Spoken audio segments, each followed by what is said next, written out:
আমি চলে আসলাম আজকে সরস্বতী পুজোর স্পেশাল ভিডিও নিয়ে। তো এই দিন সকালবেলা উঠেই আমি গিয়েছি আমাদের এখানেই যে পুজোটা হয় সেখানে। ওখানকার অনেক কাজ আমি একা একা করেছিলাম, একা বলতে সবাই দেখিয়ে দিয়েছিল, আমি করেছিলাম, ভীষণ মজা লাগছিল। আমি ঠাকুরের আগের বছরও বলেছি, বাট সবাই এত নিয়ম জানতো না। এবার অনেক অনেক নতুনভাবে আমি বলতে পেরেছি, আমার তো ভীষণ মজা লেগেছে। তারপর পুরোহিতের জন্য সমস্ত কিছু আয়োজন করে আমরা 2 ঘন্টা দাঁড়িয়েছিলাম। তারপর পুরোহিত এসে পুজো শেষ করে আমরা এই দিকে বেরিয়ে গিয়েছি। এখন আমি যাব ঘুরতে। আমরা 2 বান্ধবী মিলে ডিসাইড করেছি ঘুরতে যাব রাজপাটে। তো দেখতে যাব যে রাজপাটে কেন এত ভিড় হয় সরস্বতী পুজোর দিন।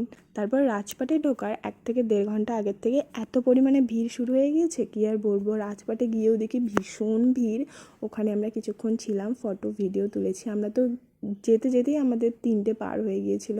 তো 4:30 নাগাদ আবার ওখান থেকে বেরিয়েছি, আর এবার অন্য রাস্তা দিয়ে এসেছি। ওখান থেকে দিনহাটা এসে আমরা 2 বান্ধবী মিলে বিরিয়ানি খেয়েছি এবং কিছু কেনাকাটা করে 6টার দিকে বাড়ির দিকে রওনা হয়েছি। তো এই ছিল আজকের ভিডিওটা ভালো লাগলে একটা লাইক করে চ্যানেলটিকে সাবস্ক্রাইব করে পাশে থাকবে।